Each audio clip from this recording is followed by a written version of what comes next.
Assalamualaikum warahmatullahi wabarakatuh. Halo semuanya teman-teman, selamat malam, selamat datang kembali di channel Ilo Bercerita dan masih bersama saya Ilo. Dimanapun teman-teman berada, semoga teman-teman selalu dalam keadaan sehat dan berbahagia. Amin, amin ya robbal alamin. Pada kesempatan yang baik ini, kami akan membawakan satu kisah dari penulis favorit kita yang baru nih ya, Rastra Ksatria. Dan kisah Wasis dan Gali seru banget teman-teman. Tapi sebelum kita masuk ke dalam kisahnya, buat teman-teman mungkin yang baru bergabung ya, atau yang sudah lama bergabung tapi lupa nih belum subscribe, yuk diklik dulu dong tombol subscribe ya, jangan lupa lonceng notifikasinya dinyalakan agar teman-teman selalu mendapatkan notifikasi dari konten-konten yang akan kami upload di setiap harinya. Untuk channel Ilo Bercerita kami upload tiap hari teman-teman ya, setiap malam jam 9 malam waktu Indonesia bagian Barat. Dan gak pakai berlama-lama lagi ya, gak pakai basa-basi kepanjangan, langsung saja kita masuk ke dalam kisahnya. Kita berangkat menuju Jakarta. Pesugihan di komplek perumahan elit. Kisah Wasis dan Gali. Selepas Isya, suasana malam di Jakarta masih terlihat ramai. Lalu lalang kendaraan masih menghiasi ruas jalan di ibu kota. Tenda-tenda warung makan sudah berdiri sederhana di pinggiran jalan, menyajikan kuliner terbaik dari berbagai daerah, memanjakan masyarakat Jakarta yang sangat konsumtif. Muda-mudi terlihat menikmati malam di beberapa sudut kafe yang banyak tersebar di wilayah Jakarta. Malam itu, dua orang pemuda terlihat berjalan gagah penuh semangat dengan mengenakan seragam satpam lengkap untuk menuju komplek perumahan elit yang ada di pinggir selatan Jakarta. Ya, mereka berdua adalah Wasis dan Gali yang kini semakin menikmati profesi mereka sebagai satpam di komplek perumahan, yang mana hari ini mereka sedang mendapat shift jaga malam. Tempat tinggal mereka yang memang tidak begitu jauh jaraknya dengan tempat kerja, sehingga bisa ditempuh dengan hanya berjalan kaki selama beberapa menit. Setelah sampai di pos jaga, Wasis dan Gali langsung bergabung bersama rekan-rekan yang lain untuk melaksanakan apel serah terima tugas jaga malam selama 1x12 jam dengan dipimpin oleh komandan mereka yang gagah perkasa dengan kumis melintang tapi dada tidak berbulu tanpa mengurangi kesangarannya, yaitu Pak Sugeng. Setelah selesai melaksanakan apel serah terima dan mendapatkan beberapa arahan dari Pak Sugeng, para petugas jaga lama pun bergegas pulang dan tinggallah Wasis, Gali, dan Cecep yang bertugas pada malam itu. Tugas pokok mereka sebagai satpam adalah untuk menjaga keamanan komplek dan yang paling utama adalah menjaga pintu gerbang. Lalu kemudian dalam beberapa jam sekali mereka diwajibkan untuk berkeliling komplek demi memastikan seluruh penjuru komplek aman terkendali. Wasis nampak langsung mengisi buku mutasi jaga yang memang wajib diisi sebagai bentuk laporan kerja mereka. "Kopi apa teh, Kang Wasis, Kang Gali?" tanya Cecep yang terlihat bersiap menyeduh minuman panas kala itu. "Kopi hitam kental, ojo manis-manis yo Mas Cecep," jawab Gali mantap. "Sama, saya juga Kang Cecep," saut Wasis sambil terus menulis buku mutasi. "Siap Kang." Tak lama kemudian, 3 gelas kopi hitam sudah terhidang di atas meja kerja mereka. Ya, Cecep adalah rekan kerja Wasis dan Gali yang juga teman satu angkatan mereka dalam menempuh pendidikan pelatihan dasar satpam beberapa waktu yang lalu. Cecep juga baru pertama kalinya datang ke Jakarta. Dia merupakan pendatang baru asal Sukabumi, Jawa Barat. "Kang Wasis sama Kang Gali sudah tahu kalau tadi pagi Teis pulang kampung?" tanya Cecep membuka obrolan malam itu. "Teis pembantunya Pak Derajat yang ada tai lalat di hidungnya?" tanya balik Gali sambil menghembuskan asap rokoknya. "Nah, iya betul, yang bodinya demplon, yang suka kasih makanan ke pos. Tadi pagi katanya pulang kampung," jawab Cecep panjang lebar. "Kamu itu loh Cep, masa iya ada pembantu mudik aja kamu heboh? Biasa aja dong," celetuk Gali cuek. "Bukannya begitu atuh Kang Gali. Teis ini mah bukan mudik biasa. Dia itu berhenti kerja. Katanya mah gak betah kerja di rumah Pak Derajat. Sering diganggu jurik katanya," jawab Cecep bergidik. "Hus, kamu itu jangan suka gosip Cep," ujar Gali lagi. Ini mah bukan gosip baru lagi, kata senior-senior di sini. Pembantu di rumah Pak Derajat mah jarang ada yang betah. Malahan tiap tahun katanya ada aja pembantu ataupun sopir di sana yang meninggal. Aneh saya mah, jelas Cecep lagi. Wah, ini baru topik pembicaraan yang berbobot. Kok bisa ya kayak gitu? Apalagi informasi yang kamu ketahui, Cep. Coba biasakan, kamu itu kalau dapat informasi itu harus A1, alias dari sumber yang terpercaya. Tanya Gali yang sepertinya mulai tertarik dengan obrolan Cecep. Ini mah A1 atuh Kang. Udah rame di kalangan senior mah masalah ini. Dan malahan ada beberapa sumber yang mengatakan kalau keluarga Pak Derajat itu melakukan praktek pesugihan. Terang Cecep terlihat bersemangat. Wah, ini tidak bisa dibiarkan ini. Kita harus segera bertindak karena ini sudah menyangkut nyawa orang lain, saut Gali sambil menggebrak meja pelan. Jangan sembarang menuduh. Jangan terlalu cepat termakan gosip lalu mengambil kesimpulan yang ugal-ugalan. Gak bagus itu. Jawab Wasis datar sambil menutup buku mutasi. Lah, ini nih. Kamu itu sis terlalu santai orangnya dan terkesan lamban dalam menanggapi suatu informasi. Kata Pak Deku, setiap informasi sekecil apapun itu harus segera kita dalami sis. Radius 1 kilometer di luar area kerja kita saja, kita itu harus tahu. Loh apalagi ini di dalam area kerja kita sis. Seperti biasa, Gali nyerocos panjang lebar. Iya Li, iya. Tapi kita itu tidak boleh sembarang menuduh orang tanpa disertai bukti. Jangan bertindak gegabah yang justru nantinya akan menambah kegaduhan. Ingat, tugas pokok kita itu adalah menjaga keamanan komplek perumahan ini, bukan untuk mencampuri urusan pribadi di dalam rumah yang ada di sini. Jawab Wasis mencoba bijak. Keluarga Pak Derajat adalah keluarga ningrat yang merupakan salah satu keluarga yang paling berada di wilayah komplek tersebut. Itu terlihat dari mobil-mobilnya yang mewah dan selalu keluaran terbaru serta bangunan rumahnya yang paling mewah dan paling mencolok dari rumah-rumah lain yang ada di sana. Rumah Pak Derajat terletak di paling pojok di Blok C dan di sebelahnya ada juga keluarga ningrat yang lain yaitu keluarga Pak Yudis dan di sebelahnya adalah keluarga Pak Bimo yang merupakan pensiunan angkatan. Selama ini mereka semua hidup berdampingan rukun damai tanpa ada masalah apapun. Memang sedikit keanehannya adalah para pembantu ataupun sopir di rumah Pak Derajat sering berganti-ganti dengan alasan tidak betah. Bahkan beberapa informasi menyebutkan dari mereka yang keluar kerja dari rumah Pak Derajat lalu pulang ke kampung halamannya ada yang berakhir tragis, sakit, lalu tak lama kemudian meninggal dunia. Dan gosip tentang hal ini pun sudah merebak di antara para pembantu, sopir dan juga satpam yang ada di area komplek. Namun itu semua tidak mempengaruhi hubungan antar pemilik rumah di dalam komplek perumahan itu yang memang pada dasarnya warga komplek di sana tidak terlalu peduli dengan urusan orang lain, mungkin karena faktor kesibukan mereka yang cukup tinggi sehingga tidak ada waktu untuk memikirkan urusan orang lain. Berbeda halnya apabila tinggal di rumah-rumah padat penduduk. Pak Derajat sendiri memiliki 2 putri yang sudah berkuliah dan kehidupan rumah tangga mereka pun harmonis dan baik-baik saja sampai saat ini. Sudah, daripada ngegosip terus, mending patroli dulu keliling komplek. Kamu dulu berdua, nanti kita ganti-gantian. Usul Wasis yang langsung diiyakan oleh Gali dan Cecep. Mereka berdua pun langsung berboncengan menggunakan sepeda motor inventaris keamanan untuk melaksanakan patroli malam berkeliling komplek.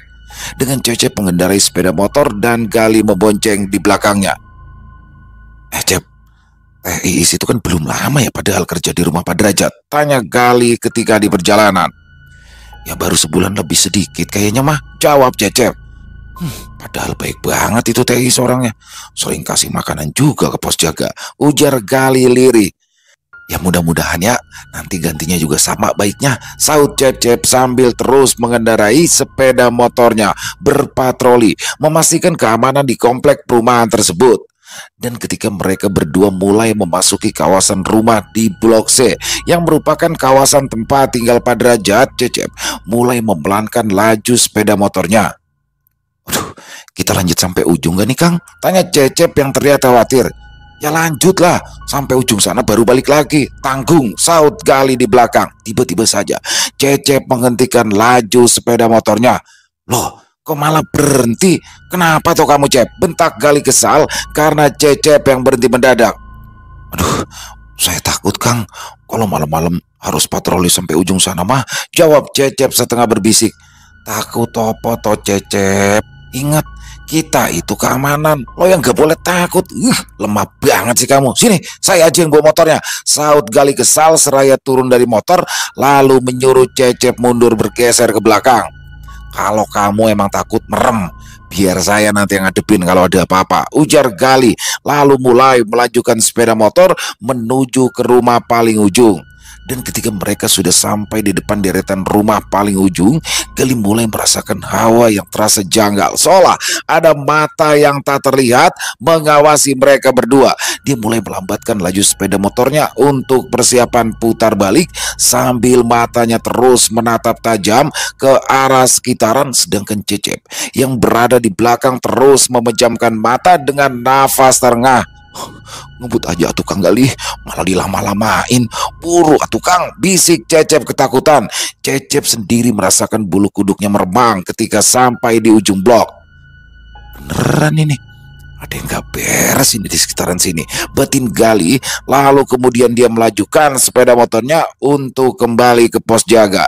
Dia berencana akan memberitahukan Wasis tentang keanehan di rumah yang ada di sekitaran blok C. Memang Gali sendiri paham akan hal-hal gaib, tapi memang dia tidak sedalam Wasis karena dulu ketika mereka berdua menimba ilmu di kampung halaman mereka di Pacitan dan berguru dengan mbahnya Wasis, Gali agak malas-malasan. Dia lebih sering bolos dan memilih bermain bersama teman-teman sebayanya. Pada akhirnya, dinas jaga malam hari itu berlalu dengan baik tanpa adanya hal-hal yang menonjol lagi. Sekitar pukul 8 pagi, Wasis dan Gali pun bergegas pulang ke kosan dengan berjalan kaki. Sis, langsung ke warung Bude Ratmi aja, biar sampai rumah langsung tidur, ajak Gali yang disetujui oleh Wasis. Mereka berdua pun langsung menuju ke warung makan Bude Ratmi, yang juga seorang pendatang yang berasal dari Jawa Timur, sehingga masakannya cocok di lidah Wasis dan Gali. Wah, mau berangkat kerja? Apa baru pulang kerja? Sapa Bude Ratmi ramah. Ya baru pulang kerja toh Bude. Memangnya nggak lihat ini muka kita kucel koyo gini, jawab Gali sambil matanya melihat-lihat menu masakan di etalase warung. Mau pakai opo? Tanya Bude Ratmi sambil menenteng piring. Pakai telur aja Bude, sama orek tempe, terus siram kuah sayur lodeh, nasinya 1,5, sambelnya saya ngakeh, jawab Gali lugas. Saya sama Bude, tapi nasinya 1 saja, saut Wasis sambil meraih gorengan yang terletak di meja panjang. Setelah selesai makan di warung Bude Ratmi, mereka berdua pun langsung pulang menuju kos untuk selanjutnya beristirahat karena mata mereka yang sudah tidak bisa diajak kompromi setelah melaksanakan tugas jaga malam. Di malam harinya, setelah makan malam, Wasis dan Gali bersantai di depan kamar kos dengan ditemani 2 gelas kopi. Di depan kamar kos mereka terdapat 2 kursi dan sebuah meja kayu kecil yang memang disediakan pemilik kos untuk para penghuni kos bisa bersantai, dan apabila ada tamu yang datang tidak harus masuk ke dalam kamar kos. Balkon kos itu memang terasa sangat nyaman, terutama ketika malam hari, di mana dari atas balkon terlihat pemandangan di sekitaran rumah keluarga Pak Sarno dengan semilir angin berembus pelan menambah kesyahduan malam itu. Sis, sepertinya di rumah Pak Derajat itu bener deh, ada yang gak beres sis, ujar Gali membuka percakapan. Gak beres gimana sih Lih? Tanya Wasis santai. Semalam itu loh, pas aku patroli keliling komplek sama si Cecep, aku itu ngerasain hawa gak enak sekitaran situ sis, terang Gali serius sambil menghisap rokoknya. Ya mungkin itu gara-gara sebelumnya kamu sama Cecep gosip tentang keluarga Pak Derajat, jadinya mungkin aja ke bawah pikiran, celetuk Wasis yang langsung membuat Gali kesal. Nah, kamu itu loh sis, kamu itu lama-lama suka ngeremehin aku loh. Gini-gini aku itu juga pernah belajar sama mbahmu. Sedikit banyak aku juga paham loh tentang dunia spiritual, jawab Gali ketus. Assalamualaikum. Di tengah-tengah perbincangan seru mereka berdua, tiba-tiba saja terdengar suara lembut nan halus mengucapkan salam. Gali terperangah ketika ia menyadari siapakah gerangan sosok si pengucap salam itu. Matanya menatap nanar dengan mulut sedikit ternganga ketika ia melihat sosok perempuan cantik berjalan semakin mendekat, yang mana sosok itu sangat dikenali dan sudah diidam-idamkan selama ia tinggal di Jakarta ini.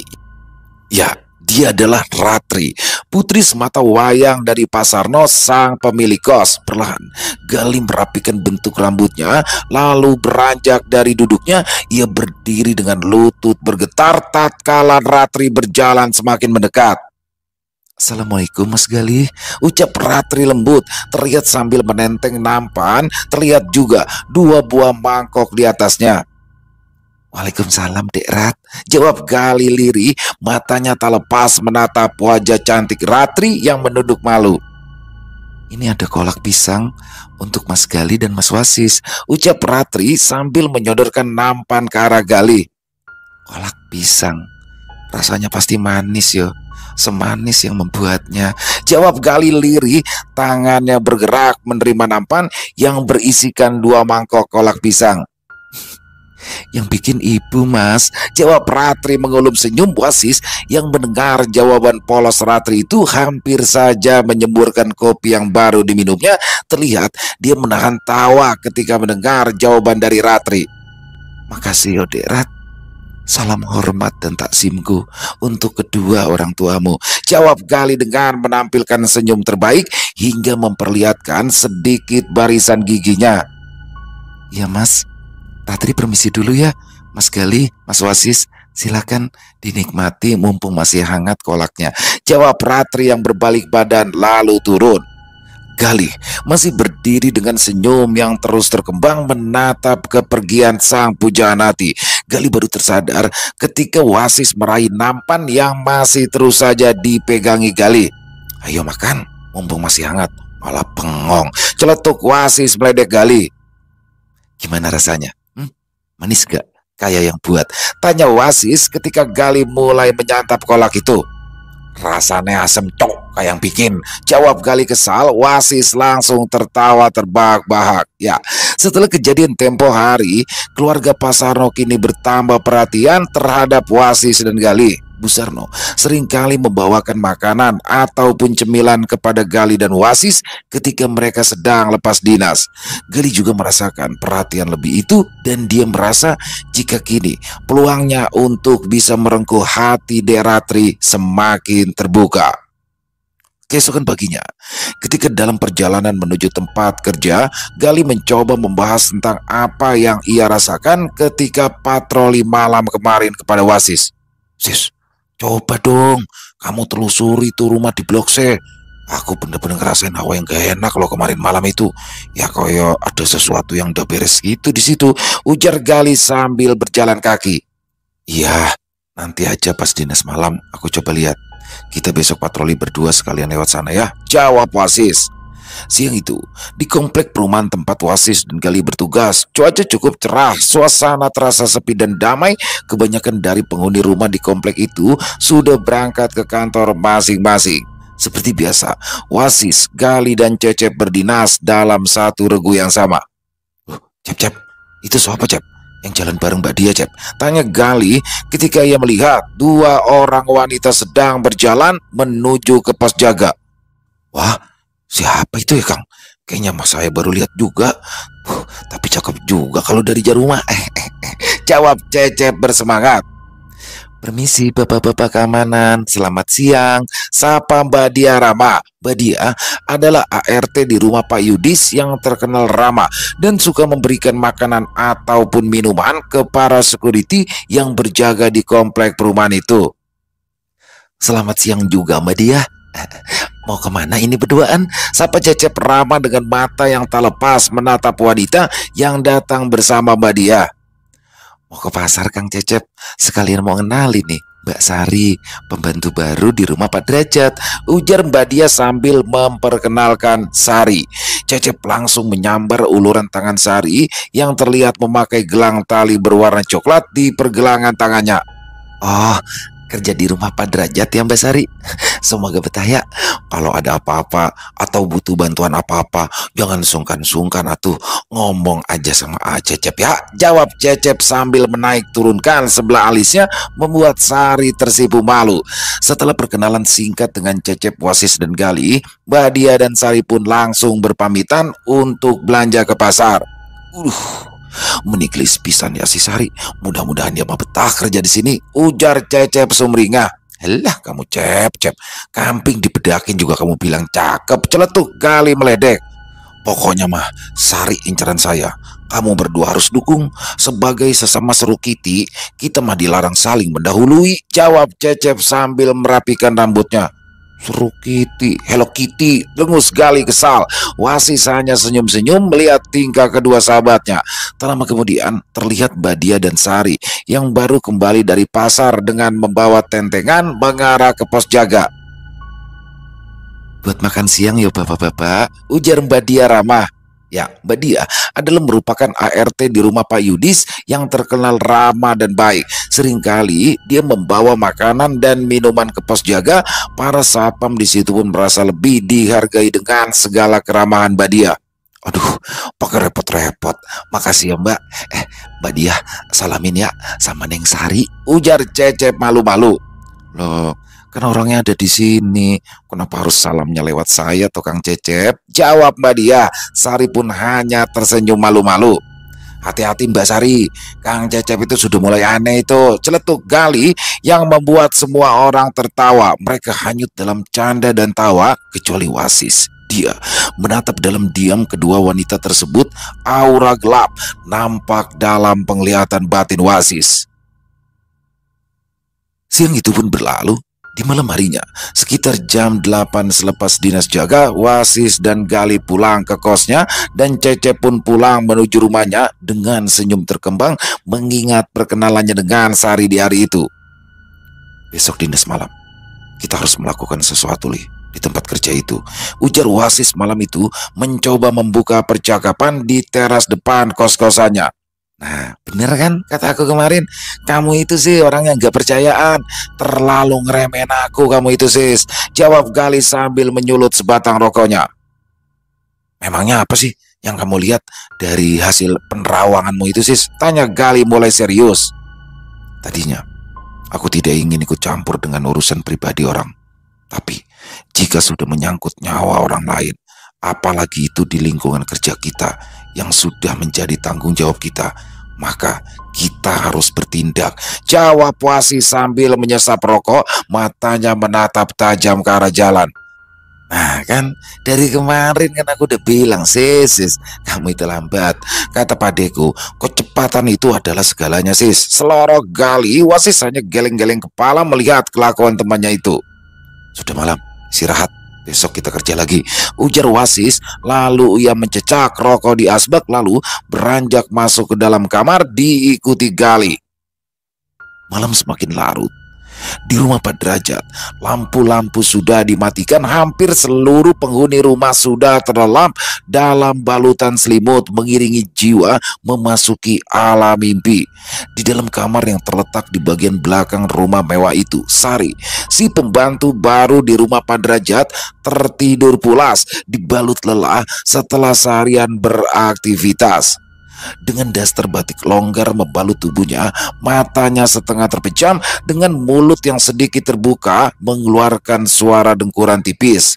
Selimutnya sudah bergeser liar ke tepi ranjang. Aktivitas barunya di rumah besar milik keluarga Ningrat itu benar-benar menguras tenaganya.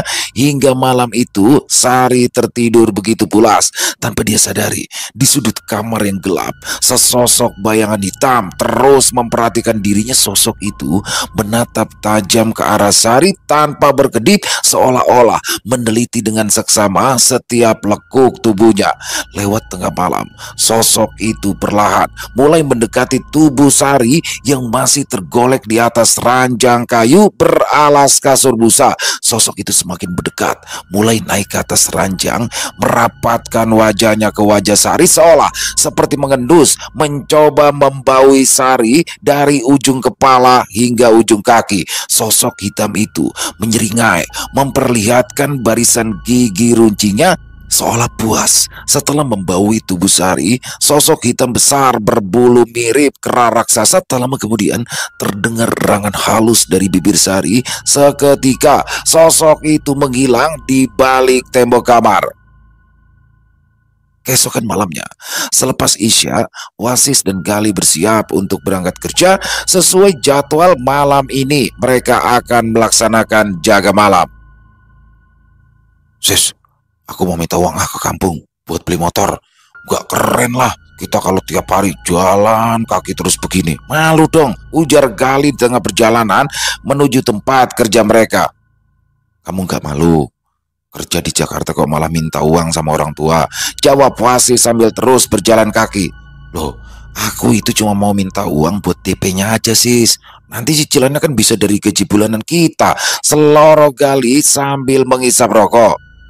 Sabar aja Li, pelan-pelan nabung, nanti baru kita beli motor, jawab Wasis mencoba bijak. Halah, lama, keburu nanti dek Ratku diajak jalan orang sis, ucap Gali keceplosan. Ya, ternyata dia ingin segera memiliki sepeda motor demi bisa mengajak Ratri jalan-jalan keliling kota. Wasis pun hanya tersenyum mendengar Gali yang seketika menutup mulutnya. Malam itu, sesuai dengan rencana, Wasis dan Gali akhirnya melaksanakan patroli malam berkeliling komplek dengan Cecep yang berjaga di pos. Malam itu, cuaca cukup dingin, angin berhembus cukup kencang mengiringi laju sepeda motor yang pada malam itu dikemudikan Wasis dengan Gali di bonceng belakang.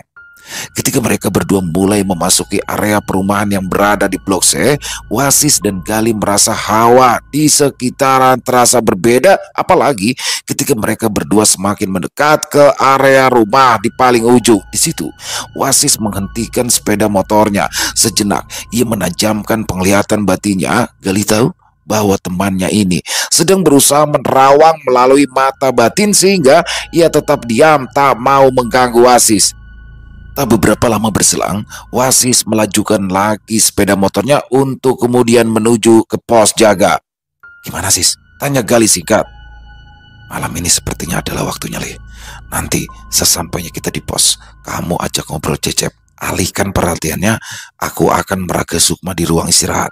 Semoga belum terlambat, ucap Wasis tegas, lalu ia memacu sepeda motornya. Setibanya di pos jaga, Gali yang sudah paham akan rencana temannya itu segera meminta Cecep untuk membuatkan kopi. Kemudian ia mengajaknya mengobrol serius, sedangkan Wasis langsung memasuki ruang istirahat untuk meraga Sukma. Pintu ruangan ditutup. Wasis duduk bersila mengatur jalan pernafasan, mencoba untuk berkonsentrasi. Bibirnya bergerak pelan. Tak lama kemudian, Sukmanya pun perlahan keluar dari raganya dan langsung melesat menuju area perumahan di Blok C. Ketika sampai di depan rumah Pak Derajat, ternyata di situ sudah menunggu sesosok makhluk hitam besar dengan mata merah menyala redup, seringai tersungging di bibirnya, menampakkan dua taring besar di antara taring-taring kecil lainnya. Geramannya pelan, terdengar di antara dengus nafasnya yang kasar. Wasis berdiri tegak beberapa meter di hadapan makhluk tersebut. Dia sengaja menjaga jarak karena dia tahu makhluk ini sangat berbahaya. Itu terlihat dari pancaran aura gelap mematikan dari tubuh sosok itu. Aku peringatkan kau agar jangan coba-coba ikut campur dalam urusan ini. Berani ikut campur berarti mati, bentak makhluk berwujud kera raksasa itu yang sepertinya masih mencoba mengukur kekuatan Wasis. Aku tidak pernah tertarik untuk turut campur dalam urusan siapapun. Tapi ini sudah menjadi urusanku ketika terkait masalah nyawa orang yang berada di sekitaran lingkup kerjaku, ujar Wasis tegas. Aku sudah berada dalam keluarga ini turun-temurun selama ratusan tahun lebih. Tapi baru kali ini ada bocah sok pahlawan yang berani mengusik, ujar makhluk besar itu geram. Di dunia kita yang saling berdampingan, ada banyak sekali makhluk sepertimu berkeliaran. Sekalipun aku tidak pernah mengusik, tapi takdir sepertinya mempertemukan kita malam ini untuk melihat apakah kejahatan akan terus menang melawan kebaikan, ujar Wasis yang tangan kanannya perlahan mulai memancarkan sinar kuning kemasan mulai dari ujung jari sampai ke siku. Kera besar itu tahu bahwa Wasis sedang menyiapkan pukulan jarak jauh yang kekuatannya tak bisa dianggap remeh. Makhluk gaib yang berumur ratusan tahun ini memang memiliki sifat licik dan terkenal ahli bertarung. Tanpa memberikan kesempatan pada Wasis untuk melepas pukulan saktinya, sosok kera besar ini melesat cepat menyerang Wasis, memaksa untuk pertarungan jarak dekat. Makhluk itu tahu pukulan sakti Wasis itu tidak akan berfungsi secara maksimal dalam pertarungan jarak dekat. Sadar strategi licik dari musuh, Wasis tetap meladeni pertarungan jarak dekat itu dengan kemampuan silat yang ia pelajari dari Simbah. Kera besar itu terus merangsek Wasis dengan sangat bernafsu, seolah tak memberikan kesempatan Wasis untuk menyerang. Tapi Wasis dengan lincahnya bisa mengimbanginya, dan di satu kesempatan Wasis mampu mendaratkan satu pukulan telak ke arah dada makhluk itu. Tapi betapa kagetnya Wasis ketika makhluk itu seolah tidak merasakan efek dari pukulan Wasis yang padahal ia sudah mengalirinya dengan tenaga dalam penuh. Bocah tengik, kemampuan rendah, sudah berani menantangku. Mati kau malam ini, bentak kera besar itu dengan jumawa sambil merangsek maju dengan kekuatan penuh. Wasis yang memang belum siap akhirnya terkena hantaman keras di bagian dada hingga terpental berguling ke belakang. Darah kental meleleh di sudut bibirnya. Melihat Wasis yang terluka, makhluk itu semakin bernafsu menyerang. Ya, sosok kera besar ini berniat untuk benar-benar menghabisi Wasis. Di sini Wasis pun teringat akan sebuah pusaka yang pernah diberikan oleh mbahnya. Kudi sakti, teriak Wasis, dan tiba-tiba di tangan kanannya sudah tergenggam sebuah senjata sakti berukuran kecil. Ya, kudi adalah senjata yang berbentuk seperti pisau dengan setengah lingkaran di bagian tengahnya. Kudi memiliki panjang sekitar 35 cm dan lebar sekitar 10 cm, yang mana senjata ini akan sangat berguna dan efektif dalam pertarungan jarak dekat. Senjata mainan bocah, ledek kera besar itu meremehkan senjata yang digenggam Wasis dan langsung kembali merangsek maju. Wasis sadar dia harus segera menyelesaikan pertarungan ini, karena jika terlalu lama sukmanya berada di luar raga maka dia akan semakin melemah. Mulut Wasis mulai berkomat kamit merapal mantra aji. Kudi, pisau kecil di tangannya itu perlahan memancarkan sinar kuning redup dengan aura menggigitkan. Dan ketika sosok kera besar itu menerjang dan melayangkan pukulannya ke arah kepala Wasis, Wasis menundukkan badannya untuk menghindar. Lalu dengan kekuatan penuh diawali satu hentakan, Wasis menyabetkan kudi sakti di tangan kanannya menyasar bagian perut si kera besar. Selarik sinar kuning kemasan berbentuk sabit diiringi suara seperti ribuan siulan panjang menggema menerjang sosok kera besar yang tak lagi sempat menghindar. Sosok itu terpaku, kemudian kepalanya perlahan melirik ke arah perutnya. Terlihat luka menganga di bagian perutnya yang mengepulkan asap hitam berbau gosong. Makhluk itu menggeram keras. Perlahan-lahan tubuh besarnya ambruk ke tanah disertai raung kesakitan yang memecah keheningan malam. Sosok besar itu perlahan terbakar, lalu dengan cepat berubah menjadi kepulan asap hitam dan menghilang di kegelapan. Alhamdulillah, ujar Wasis lega setelah memastikan sosok kera pesugihan itu benar-benar musnah. Tak lama kemudian, sukmanya pun melesat menuju ke raganya yang berada di pos jaga. Setelah pintu ruangan istirahat di pos jaga terbuka, Wasis keluar dengan langkah gontai. Gali bergegas memapanya. "Cep, bikinin teh manis, Cep," ujar Gali sedikit panik kala melihat kondisi Wasis. "Loh, Kang Wasis teh kenapa? Kok mukanya pucat? Kang Wasis sakit?" tanya Cecep khawatir, lalu segera membuatkan teh manis hangat. "Makasih Kang Cecep," jawab Wasis sambil meraih gelas berisikan teh manis. Kalau sakit mah istirahat aja tuh Kang, jangan dipaksain, ujar Cecep yang merasa iba kala melihat Wasis yang terlihat lemah. Gak apa-apa Kang Cecep, aman, jawab Wasis sambil tersenyum dipaksakan. Saat itu jam sudah menunjukkan pukul 3 dini hari. Tiba-tiba dari kejauhan terlihat seorang wanita berjalan setengah berlari menuju pos jaga. Loh, siapa itu? Sis, cewek sis, itu cewek sis, ujar Gali spontan berdiri menajamkan pandangannya ke arah wanita yang semakin mendekat ke pos jaga. Loh, itu mata Sari ya tukang Gali, saut Cecep terkejut. Hanya Wasis yang terlihat tenang malam itu melihat kedatangan Sari. Sari, kamu ngapain malam-malam begini?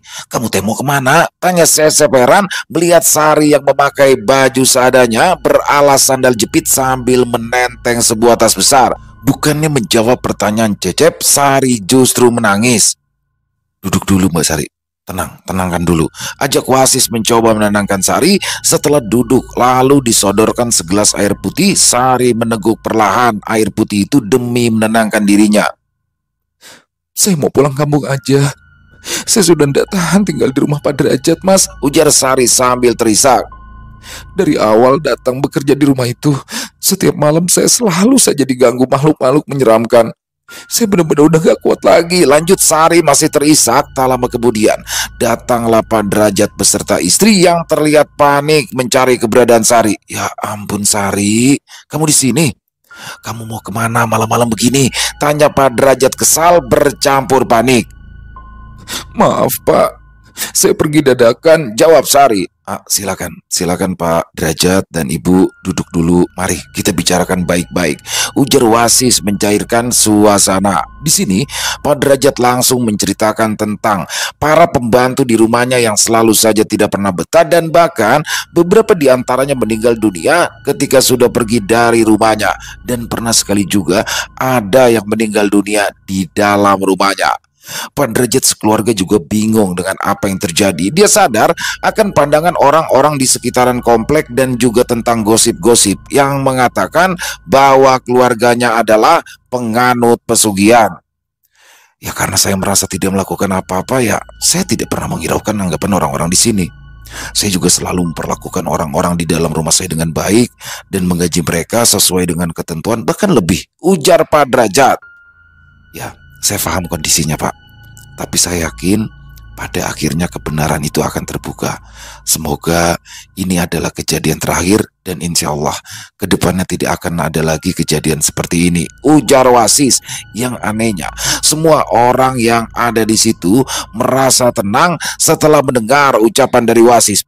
Bahkan Sari sendiri setelah ia mendengar ucapan Wasis, ia mau kembali lagi ke rumah Pak Derajat dengan perasaan yang lebih tenang. Saya boleh minta gelangnya Mbak Sari, pinta Wasis sopan. Memangnya Mas Wasis suka sama gelang ini? Tanya Sari yang langsung menyerahkan gelang berwarna coklat itu kepada Wasis.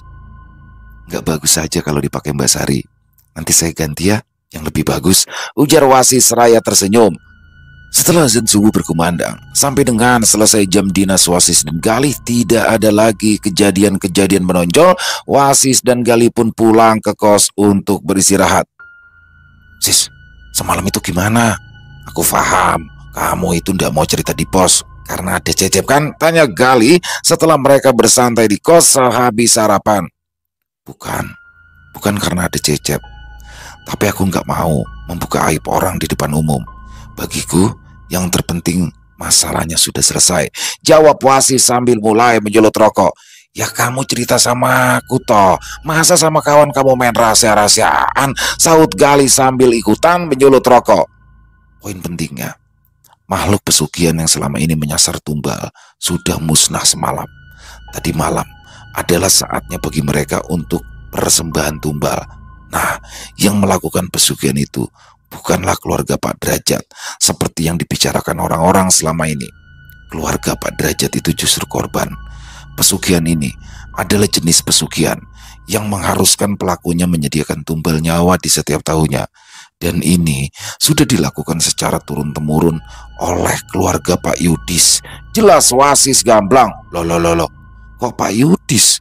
Kan tumbalnya selalu dari rumah Pak Derajat, sis, saut Gali heran sambil memasang muka serius. Inilah liciknya si pelaku pesugihan. Mereka selalu mengambil tumbal dari luar agar tidak ada seorang pun yang curiga. Begitu rapih semua mereka jalankan selama ini, hingga tak ada seorang pun yang curiga. Papar Wasis secara detail. Jancuk, jahat banget ya sis. Selama ini keluarga Pak Yudis itu padahal baik banget loh sis. Suka kasih duit ke kita kalau keluar atau masuk. Pembantunya kan juga sering kasih makanan ke kita para security. Gerutu Gali kesal. Itulah Le, kejahatan yang dibungkus dengan kebaikan semu. Justru itulah yang paling berbahaya, jawab Wasis sambil menghela nafas panjang. Menurut Wasis, pembantu dan supir keluarga Pak Yudis juga terlibat. Mereka lah yang selama ini memberikan sesuatu, baik itu berupa makanan atau barang-barang lain ke pembantu ataupun sopir di keluarga Pak Derajat sebagai media yang mengikat sekaligus sebagai tanda kepada calon tumbal. Dan Sari rupanya sudah ditandai sebagai calon tumbal berikutnya dengan media gelang coklat sebagai pengikat yang diberikan oleh Mbak Dia. Sampai pada akhirnya makhluk pesugihan itu berhasil dimusnahkan oleh Wasis, dan Sari pun terselamatkan dari bahaya besar yang bisa mengancam nyawanya. Di sore harinya, ketika Wasis dan Gali sedang makan di warung Bude Ratmi, mereka mendapatkan kabar dari Cecep jika tadi siang Pak Yudis meninggal dunia. Menurut pihak keluarga, Pak Yudis meninggal akibat serangan jantung. Wah, sis, beneran loh sis, Pak Yudis ini loh, modier, seru Wasis kaget. Meninggal, meninggal. Semoga semuanya akan baik-baik saja ke depannya. Dan kita ingat, tidak perlu menyebarluaskan apa yang sudah kita tahu di sana. Yang terpenting semua sudah baik-baik saja, jawab Wasis lalu melanjutkan makannya. Keesokan harinya, Wasis dan Gali kembali bekerja. Mereka berdua melaksanakan dinas siang hari itu dengan penuh semangat. Siang itu, cuaca cukup terik. Matahari menebarkan sinar yang terasa membakar, membuat dahaga kian terasa di kerongkongan. Ketika sedang bersantai di pos jaga, Wasis, Gali, dan Cecep dikejutkan dengan kehadiran Sari yang hari itu tampak segar dengan aura cerah terpancar di wajahnya. Sari datang untuk mengantarkan jus buah segar untuk para petugas yang berjaga di hari itu. Makasih ya, Mas Wasis, atas semuanya, ucap Sari malu-malu dengan pipi terlihat memerah. Sama-sama Mbak Sari. Semoga betah ya kerja di sini, jawab Wasis sambil tersenyum. Gali dan Cecep yang melihat kecanggungan antara Wasis dan Sari pun hanya tersenyum simpul. Asik, tarik sis, teriak Gali. Semangka, saut Cecep spontan. Semongko dong Cep, semongko. Masa semangka sih, protes Gali. Atau kalau di tempat saya mah namanya semangka Kang Gali, jawab Cecep polos. Ini itu bukan masalah buah-buahan Cecep, ini itu lagu. Alah, gak asik jadinya, keluh Gali sebal. Wasis, Sari, dan Cecep pun tertawa melihat kelakuan Gali. Setelah meninggal dunianya Pak Yudis, situasi di komplek perumahan itu semakin terasa aman dan nyaman, terutama suasana di rumah Pak Derajat yang semakin terasa tentram. Dan kini, para pembantu dan juga supir mereka pun merasa betah untuk bekerja di rumah Pak Derajat. Beberapa hari kemudian, para penghuni rumah Pak Yudis pindah dari rumah itu dengan alasan Bu Yudis yang ingin menghabiskan masa tua mereka di kampung halamannya. Ketika mobil mereka melintas keluar komplek, terlihat Mbak Dia, sang pembantu itu memandang tajam ke arah Wasis yang kala itu sedang duduk di pos jaga. Wasis pun hanya tersenyum datar menatap kepergian keluarga tersebut, dan tak lama kemudian terpasang spanduk rumah dijual pada bekas rumah keluarga Pak Yudis. Wasis dan Gali pun terus bertugas di komplek perumahan itu dengan penuh semangat dan meneruskan petualangan mereka di kota Jakarta yang penuh dengan berbagai tantangan kehidupan. Selesai. Luar biasa kisah dari Rastra Ksatria dan kisah Wasis dan Gali, ini idola baru nih. Jadi bagaimana di sini seorang Wasis dia melakukan sesuatu tanpa harus butuh pengakuan ya. Jadi dia melihat sesuatu, kalau memang ada orang butuh pertolongan tanpa diminta sekalipun ya diselesaikan itu. Dan yang saya suka lagi ketika bagaimana dia tidak mau ngomong tuh, ngomong di for apa namanya di lingkungan ya. Jadi tidak mau menimbulkan kegaduhan. Jadi bagi wasit simpel, masalah selesai sudah. Itu ini keren banget dan jarang ya, langka ya untuk orang kayak begini. Dan imbangannya tuh Gali. Jadi Gali di sini sebenarnya teman-teman juga sama ya, memiliki kemampuan itu, tapi memang tidak sedalam Wasis, karena Galinya ini ternyata bandel juga, dulu sering bolos dia pas pada saat belajar sama mbahnya Wasis. Overall keren banget kisahnya buat Mas Rastra ya. Ditunggu lagi kisah-kisah keren selanjutnya. Dan mari kita ambil hikmah yang baiknya saja teman-teman ya dari kisah barusan. Dan sedikit beda ya, sedikit beda. Jadi apa namanya, pesugihan itu ternyata dilakukan oleh Pak Yudis, yang mana Pak Yudis itu dibantu dalam aksinya, itu dibantu oleh para pembantu dan juga supirnya dia. Salah satunya adalah Mbak Dia, yang mana dia bertugas untuk mengikat calon tumbalnya. Seperti Mbak Sari, karena memang saat itu sudah saatnya ya, sudah saat penumbalan itu di situ Mbak Sari diberikan gelang ya, digelang. Lalu di situ gelang itulah sebagai simbol.